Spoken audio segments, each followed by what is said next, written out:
അഭിവന്യ യുയാക്കി മാർക്കൂർലൂസ് തിരുമേനിയുടെ സപ്തതി സമ്മാനം. കൊട്ടാരക്കര പുനലൂർ ഭദ്രാസനം holistic development centre for children ശലഭങ്ങൾ. ലോക ജനസംഖ്യയിൽ 1/3 ഭാരത ജനസംഖ്യയിൽ ഏകദേശം പകുതിയും കുട്ടികളും കൗമാരക്കാരുമാണ്. അതിൽ 20% കുട്ടികൾക്ക് കൂടുതൽ മാനസികവും വളർച്ചപരവുമായ സഹായങ്ങൾ ആവശ്യമുണ്ട്. മാനസിക രോഗങ്ങളിൽ പകുതിയും 14 വയസ്സിന് മുൻപും 75% 25 വയസ്സിന് മുൻപുമാണ് ആരംഭിക്കുന്നത്. ഇന്ന് കുട്ടികളുടെ ഇടയിൽ വർദ്ധിച്ചുകൊണ്ടിരിക്കുന്ന സഹായം ആവശ്യമുള്ള ഒരു പ്രശ്നമാണ് ഓട്ടിസം. കണക്കുകൾ അനുസരിച്ച് 59 ഒരു കുട്ടിക്ക് ഓട്ടിസം ഉണ്ട് എന്ന അവസ്ഥയിലേക്ക് ലോകം നീങ്ങുകയാണ്. ശലഭങ്ങളുടെ ആദ്യ ചുവടും ഓട്ടിസം സെന്റർ. എന്താണ് ഓട്ടിസം? ഓട്ടിസം ഒരു രോഗമല്ല, മറിച്ച് തലച്ചോറിലെ കോശങ്ങളിൽ ഉണ്ടാകുന്ന വ്യതിയാനമാണ്. കുട്ടികളിലെ മാനസികവും സാമൂഹികവുമായ വളർച്ചയെ ഇത് ബാധിക്കാം.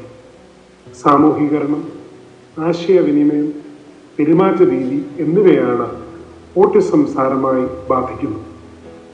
സംസാരിക്കാൻ തുടങ്ങുവാൻ വൈകുക, കുറച്ചു മാത്രം സംസാരിക്കുക, സംസാരിക്കുമ്പോൾ മറ്റുള്ളവരുടെ മുഖത്തോ കണ്ണിലോ നോക്കാതിരിക്കുക, ഭാവപ്രകടനങ്ങൾ സാധാരണമല്ലാതിരിക്കുക, ഒറ്റയ്ക്കിരിക്കാൻ താല്പര്യമുണ്ടാകുക, ഒരേ വാക്കുകൾ നിരന്തരം പറയുക, പ്രത്യേകിച്ച് അർത്ഥമൊന്നുമില്ലാത്ത ചില ചലനങ്ങൾ ആവർത്തിച്ചുകൊണ്ടിരിക്കുക തുടങ്ങിയവയാണ് ഇവരിൽ കണ്ടുവരുന്ന ലക്ഷണങ്ങൾ.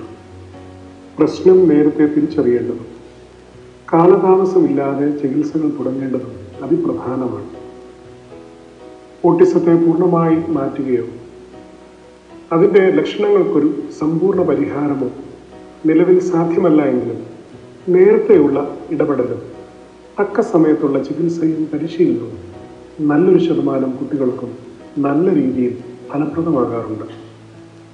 കുട്ടികളെ ഏറെ സ്നേഹിക്കുന്ന സൗഖ്യദായകനായ ക്രിസ്തു ഫലമേൽപ്പിച്ച ദൗത്യം ഏറ്റെടുത്തു. ദൈവവും മനുഷ്യരുമായുള്ള ബന്ധത്തിൽ ജ്ഞാനത്തോടെ വളരാൻ ഈ കുട്ടികൾക്ക് കരമാകാം.